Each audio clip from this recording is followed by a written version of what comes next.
Le Maroc, il faut le savoir, hein, c'est le pays le plus ancien dans le monde. Bonsoir, Boualem Sansal. Bonjour, bonsoir. Vous êtes écrivain, l'écrivain algérien en langue française le plus connu d'ailleurs. Vous avez gagné le Grand Prix du roman de l'Académie française en 2015 pour votre roman 2084, La fin d'un monde.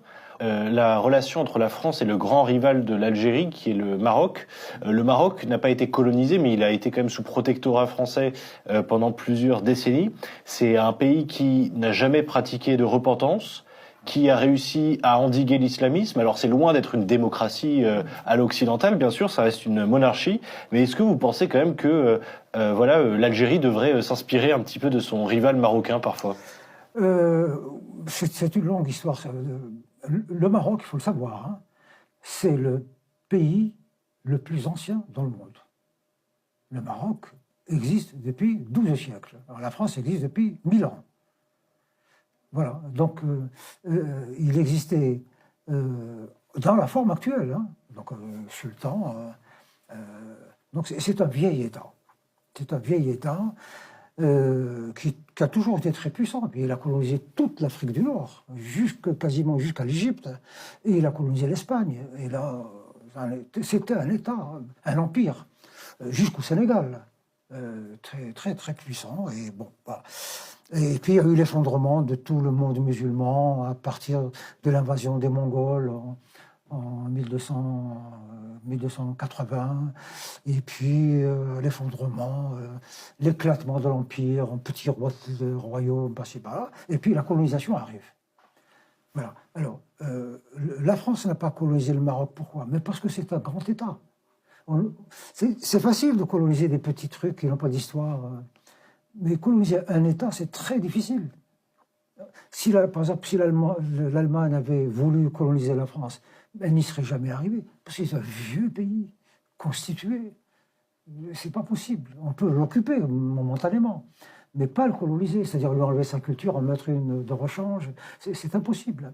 Et puis, je crois que à l'époque, les dirigeants français ont été sages en disant le pays existe, on ne peut pas. Il a ses institutions, il a depuis toujours. Oui, c'est Lyotet qui... Voilà. Mais alors, tous les problèmes viennent d'une décision prise par le gouvernement français. C'est que quand la France a colonisé l'Algérie, toute la partie ouest de l'Algérie faisait partie du Maroc. Tlemcen, Oran, et même jusqu'à Mascara et tout ça, toute cette région faisait partie du royaume. Bon, la France s'installe, colonise l'Algérie, elle s'installe également au Maroc comme protectorat, et elle a décidé, comme ça, arbitrairement, de rattacher tout l'ouest de l'Algérie, du Maroc, enfin, tout ce qui est l'est du Maroc, elle a pris. Elle a tracé une frontière comme ça. Que pouvait faire le Maroc, l'État et tout ça, ben, il n'a pas le pouvoir. À cette époque-là, la France était une grande puissance militaire. C'était probablement l'une des plus grandes puissances militaires de l'époque. Peut-être un peu moins que l'Angleterre, parce que la marine, à cause de la question maritime, de la mer. Et là, ils ne pouvaient pas faire autrement.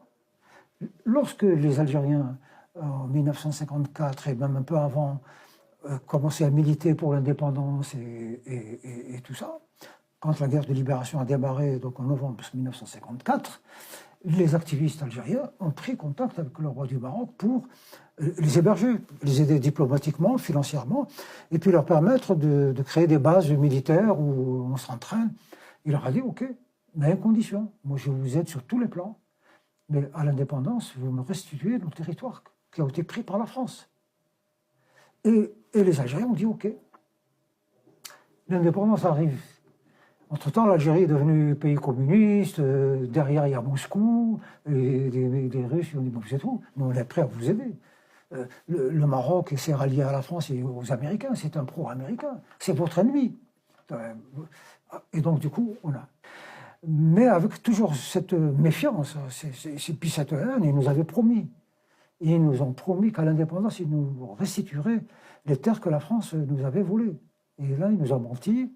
Et Le régime algérien est un régime militaire. Qu'est-ce qu'ils ont fait? Ils ont inventé le Polisario pour, déstabiliser le Maroc. Et puis parce que l'Algérie voulait un système communiste. Et puis elle ne voulait surtout pas que les Algériens disent peut-être que si on faisait comme le Maroc, ce serait mieux. Ils sont plus libres, il y a le tourisme, les choses se passent un peu mieux.